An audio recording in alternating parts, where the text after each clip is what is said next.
俄罗斯买油，将军撒谎，普京的胜利幻觉还能撑多久？现在的乌俄战争一天一个高潮，看得火力军热血沸腾。在乌俄前线，俄军的推进速度减半，造假的战场地图更是引诱自家的苏35送死。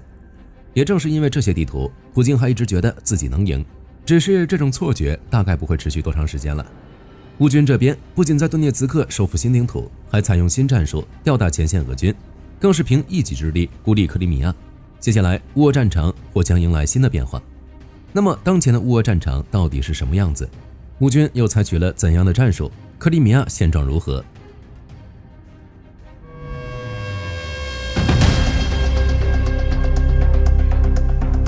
过去几十年，俄罗斯一直自诩能源大国，家里有的是石油和天然气。然而30年河东，30年河西，在乌军的袭击下，俄罗斯陷入极其严重的燃料饥荒。泽连斯基指出，现在的俄罗斯经济寻求的居然是国外进口的燃料，而不是自身的产出，并且现在的乌克兰成功阻止了绝大多数中立国向俄罗斯供应燃料。不知道普京现在是什么想法？不仅如此，泽连斯基还贴脸放大，如果叶利钦在20多年前能预料到俄罗斯因发动侵略战争沦落为能源进口国，那么他当年绝对会选择另外一个人来当他的继任者。这话杀伤力太强了，直接把普京钉在了历史的耻辱柱上。事实上，俄罗斯不仅能源出现问题，莫斯科的军事决策层也烂成了筛子。俄罗斯的独立记者德米特里·克列泽夫发表了一篇劲爆的采访，采访者是一位在役的俄罗斯高级将军，因为怕被送去前线，这位将军要求绝对匿名。这位将军在采访中抖出了一堆猛料，他说现在俄罗斯军方指挥部在给普京汇报工作时，全都在疯狂地夸大战场上的胜利，制造一种俄军正在推进的虚假印象。这些人拍着胸脯向普京保证，俄军绝对能在2026年底之前把整个顿巴斯地区彻底收入囊中。这个说法刚好跟路透社拿到的情报完美对上了。普京在上面听了底下这帮将军的假汇报，信以为真。他现在固执地认为，俄军很快就能在顿巴斯取得决定性胜利。普京最近在公开场合吹牛，说俄军已经完全占领康斯坦丁尼夫卡，也是假战报的原因。正因如此，在各种外交场合，普京的态度极其嚣张，坚决拒绝任何在当前前线进行谈判或停火的提议。特朗普出马也不行。在跟普京与泽连斯基进行通话后，特朗普采取和平倡议，但普京仍然坚持战争升级。接下来俄军挨揍就不能怪别人了。按照这位俄罗斯匿名将军的说法，普京脑子里的那个胜利理论完全是建立在沙盘推演上的。普京觉得只要俄罗斯能维持战线上的主动权，无限期的在整个战区进行消耗战，就一定能突破乌克兰的防御，耗光美欧的耐心。为了配合普京这个不切实际的想法，克里姆林宫每个月必须在全国至少招募 5.5 万到6万名新兵，才能勉强填补前线那恐怖的伤亡率，并维持进攻态势。这个数字大家应该能看得出来，根本不可能实现。俄罗斯的适龄劳动力人口早就被这场战争和逃亡潮榨干了，重金招募的吸引力正在急剧下降。现在的俄罗斯纯粹是拿假捷报、假地图和人命去赌乌克兰内部会先发生政治危机，或者欧洲断绝援助。只是战场上的真刀真枪从来不看莫斯科的 PPT， 现在的乌克兰已经今非昔比。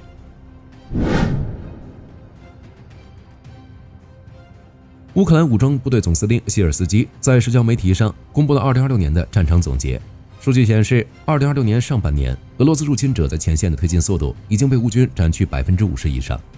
在此之前，俄罗斯确实试图在整个战线上发动饱和式的大规模攻势，但实际上他们除了留下满地的钢铁零件和尸体，几乎没有实现任何战略目标。根据乌军的统计，俄军每月的平均伤亡人数高达 3.2 万人，一个月蒸发一个整编师。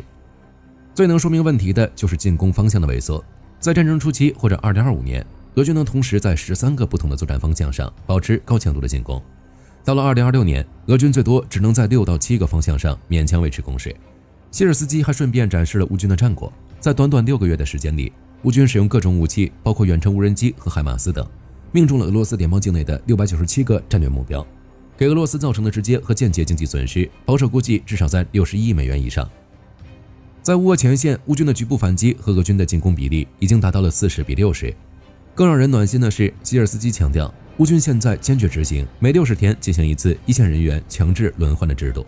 有了这股底气，捷报自然就来了。乌克兰官方媒体阿米 Inform 证实，乌克兰海军陆战队第37独立旅联手第79独立空中突击旅，解放了顿涅茨克地区的新哈茨克村。在战斗中面对俄军雷区和负隅顽抗，乌军战士一步一个脚印，用工兵排雷和无人机定点清除，把盘踞在掩体内的俄军残部一锅端。前线挨揍就算了，克里姆林宫的假地图还坑了自家的苏35。之前，乌军第3独立突击旅发布了一段视频，一架俄罗斯空天军引以为傲的苏35在空中拉着长长的黑烟拍在了大地上。经过乌克兰开源情报分析项目，又为控制地图的测算，这架价值几千万美元的苏35，其坠毁地点距离当时的最前线只有42公里。按理说，苏35作为高档战机不应该靠那么近，为什么这一次会这样做？这个问题很好解释。火力军估计，这位俄罗斯飞行员极有可能是被自家国防部的假地图给坑死的。前面说了，俄罗斯国防部的官员擅长在地图上画饼，往往前线步兵刚好摸到某个村子的边，或者只是宣称要进攻，莫斯科的战报地图就把大片大片乌军控制区标成了自家地盘。这位苏35飞行员在座舱里看着地图，以为自己还处于安全的绝对后方，于是大摇大摆地飞进了他以为安全的空域，结果就是被干掉。俄军这边是越来越惨，乌军的战术和后勤模式却在自我迭代。以前大家对乌俄战场的印象可能还停留在堑壕战或者火炮对轰，但最近连俄罗斯那边的超级军事大 V 罗曼诺夫莱特在自己的频道里公开承认，乌军现在的打法和后勤已经领先了俄军整整1个代差。根据前线目击者的实战观察，乌军现在已经彻底摒弃传统的装甲车队一字排开往上冲的战术，在战术茂密的植被和林带掩护下，乌军开始大批量使用轻装小队渗透战术。这种战术隐蔽性极高，俄军的常规雷达和热成像很难在密林里捕捉到3-5个人组成的小分队，偷袭效率和生存率拉满。弹药和重武器不足的问题就用无人机解决，人装分离，定点空中补给。如果让士兵自己背着防弹衣、重机枪、足额弹药和给养，在泥泞里走10公里，走到地方人早就累瘫了。所以乌克兰士兵在渗透时身上只带最轻便的武器，以最快最敏捷的速度穿越最危险的火线和灰色地带。等他们抵达预定的潜伏点或者进攻发起点之后，天上的乌克兰货运无人机群就会把防弹衣、轻重型武器、成箱的弹药、热腾腾的食物，甚至连星链卫星接收终端全部精准投放到士兵的身边。士兵们在原地拆快递，变身全副武装的顶配精锐突击队。这套把现代物联网和军用无人机高度整合的后勤体系，把单兵的机动优势发挥到了极致。这种代差，难怪俄罗斯防线天天被撕开缺口。除此之外，乌军的无人装备也接连立功，海上自杀式无人艇在96小时里击中35艘俄舰。6月份，乌克兰国防军利用地面机器人系统，在前线执行了16676次的后勤补给与伤员撤离任务，刷新了人类战争史的历史记录。6月份的任务量比5月份整整增长了 18.6%， 如果跟今年1月份的7511次相比，增幅高达 122%。自2026年年初以来，乌克兰这些地面机器人已经累计在前线执行超过 6.63万次任务。这些地面机器人可以顶着俄军的炮火和 FPV 无人机，深入到人类士兵无法生存的死亡地带，给前线猫在战壕里的战士送去弹药、粮食、干净的水，然后再把重伤的伤员或者阵亡将士的遗体运出来。为了推广这套高科技，乌克兰国防部甚至在内部搞起了积分奖励计划。前线的作战单位只要派遣地面机器人出去执行任务，系统就会自动给他们累积积分。攒够了积分，基层军官就可以兑换最先进的 FPV 自杀无人机、重型无人轰炸机、便携式电子战干扰器，甚至是最新的地面战斗机器人。到目前为止，前线已经有超过400个战斗部队通过这种自动化作战，累计订购了价值超过330亿格里夫纳的各种军工装备，里面包含50万台各型无人机。为了把这个科技优势拉满，乌克兰国防部采购局已经在2026年度签署了超过22000台地面无人机的采购合同。仅仅在2026年，就有67款全新设计的地面机器人通过了实战测试，获准投入量产。这就是现代科技在守护正义。在海上，我们之前提到过的无人机司令罗伯特·布罗夫迪又给我们带来了惊喜。他们又使用自杀式无人艇在亚速海里给俄罗斯14艘传送中，其中包括12艘油轮、1艘大型货船和1艘拖船，加上先前的战绩，这意味着在过去的96小时里，他的无人机和无人艇部队在亚速海和克里米亚周边一共击沉击毁了俄罗斯影子舰队35艘各类船只。这一下算是把克里米亚俄军的生命线给切断了。为什么乌军追着俄罗斯的油轮和货船走？这里面有一个军事背景。由于黑海舰队在过去2年里被乌克兰用无人艇打成了缩头乌龟，俄罗斯被迫在2024年解散了所谓的克里米亚防御集团，因为他们手里已经没有任何能动弹的军舰去护航了。再加上乌军不停地用远程导弹炸毁连接克里米亚和俄罗斯本土的陆路铁路桥和公路桥。俄罗斯发现走陆路送油送弹药基本上是送一个被炸一个，无奈之下，俄罗斯在最近开始剑走偏锋，企图通过海运用那些没有武装的影子舰队油轮，通过亚速海给克里米亚和南线的俄军偷运汽油，以此来解决他们的燃料危机。但俄罗斯还是低估了乌军的反应速度，乌军发现这一动向后，立刻调整了无人机和无人艇的巡逻区域。这波连续96小时摧毁35艘船的围歼，直接证明了乌克兰在海上封锁与远程精准打击能力。克里米亚已经成为孤岛。不过，在这些好消息的背后，我们必须正视一个问题：乌克兰的时间不够。关于美国授权乌克兰在本土制造爱国者防空导弹的事情，国际上出现了两种声音，一种是非常乐观的声音。波兰国防部长公开对媒体表示，乌克兰可能在未来的几个星期内就能在波兰和乌克兰本地的联合协助下生产爱国者 PS3 拦截导弹。他强调，华沙在转移技术和设备方面起到了至关重要的枢纽作用。另一种则是来自专业智库和媒体的警告。彭博社和战争研究所泼了一盆冷水，他们指出，波兰人说的几周内生产，极大概率只是最终的组装或者部分配件的组装，真正的整弹和高技术核心部件的国产化依然需要数年时间。而且特朗普还透露，白宫至今其实还没有正式向洛马等核心制造商发出批准乌克兰本土生产的官方通知，供应链的整合依然八字没一撇，这就有点难受了。战争研究所发出紧急警告，俄罗斯极有可能在乌克兰的爱国者生产线真正建立并形成产能之前，在接下来的几个月里报复性的加强针对乌克兰的导弹袭击。毕竟俄罗斯的参谋部不是傻子，他们很清楚，一旦乌克兰手里有了爱国者产线，那俄罗斯的导弹优势将彻底不复存在，所以他们必须要在这个真空期里把破坏力最大化。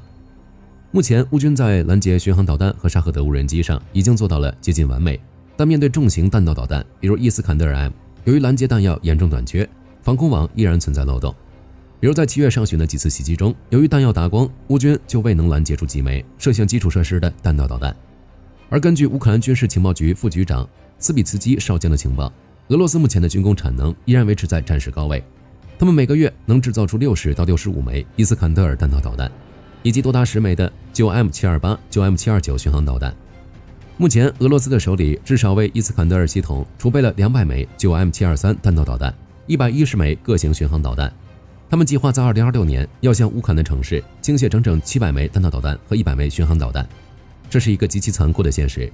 在乌克兰自己的爱国者能批量下线之前，乌克兰的后方城市和人民还要经历一段极其艰难的黑暗。乌俄战场之外也有很多新消息，比如非洲军团又拉垮了，波兰则趁势崛起。为了支撑军费，俄罗斯的非洲军团在马里、苏丹、中非等地疯狂地抢夺金矿、钻石矿等资源来给自己输血。在4月份的时候，驻扎在马里的非洲军团就遭遇重创。到了7月份，这种情况又出现了。根据路透社援引多方安全消息人士与武装团体的证实，在马里北部的阿内菲斯市附近，一直有200多名俄罗斯非洲军团雇佣兵以及100多名马里政府军组成的军事车队，在穿越荒凉的撒哈拉沙漠时，遭到了当地图阿雷格武装的伏击。战斗打得异常血腥，漫天黄沙里到处都是爆炸的火光。其实早在7月5日，图阿雷格武装就在这轮协同攻势中，用便携式防空导弹击落了一架由俄罗斯工佣兵驾驶的米24，失去了空中优势，与装甲掩护的俄罗斯车队在沙漠里直接成了活靶子。这一战，200多个曾经在叙利亚、在顿巴斯双手沾满无辜者鲜血的俄罗斯工佣兵，把骨头留在了非洲的黄沙里。由于地面部队伤亡惨重，建制被打烂，俄罗斯非洲军团现在已经被彻底打残，不得不放弃所有地面攻势，只能缩在几个大城市的据点里，依靠无人机和残存的空中力量苟延残喘。在俄罗斯的家门口，波兰也崛起了。作为北约东翼的大总管，波兰在目睹了俄罗斯对乌克兰的入侵后，放弃了任何幻想，开启了疯狂扩军计划。根据波兰最高审计署公布的报告，在2025年度，波兰的平均现役总兵力，包括职业军人、军事机关人员、志愿兵以及国土防卫部队，已经历史性的突破了20万人大关，达到了20.2万人。大家可能对这个数字没什么概念，在波兰大扩军之前，2018年到2022年整整4年时间里，波兰全军累计也才增加了不到1万人。而在乌俄战争爆发后的最近3年里，波兰人像开了挂一样，每年都要新增1万到1.5万名职业军人。光是陆军这一个军种，一年的兵力增长就超过了5700人。现在的波兰文职和后勤保障人员也增加了10841人，军职人员增加了10201人。波兰人现在是认真的，他们买下了美国的 M1A2、海马斯、韩国的 K2、K9，用真金白银在俄罗斯和白俄罗斯的边境上修筑起欧洲最精锐的防线。聊了这么多，相信大家都能明白，打到现在，俄罗斯的血已经快要流干了，而乌克兰和他的朋友们才刚刚开始展现出真正的科技与工业力量。今天的视频就到这里，如果你也跟火力军一样站在正义和自由这一边，别忘了点赞、关注和分享。我是火力军，下期见。好的，各位观众朋友们，我们频道一直在聊真实的军事资讯和武器装备，后台也经常有朋友问，有没有值得推荐的入门级模型？今天就和大家分享一款近期接触到的产品。首先，它的外形还原度做得相当不错，比例准确，武器上的一些关键细节和标识也都有体现，材质也说得过去，拿在手上有不错的分量感。其次，它具备一定的可动性，对于理解基础操作原理有一定帮助，让它不仅是个静态摆件。综合它的做工和可玩性来看，价格确实比较亲民。对于想入门模型收藏，或者单纯想在桌上贴一个摆件的朋友来说，是一个性价比很高的选择。商品链接已经给你们上了，感兴趣的朋友可以自行了解。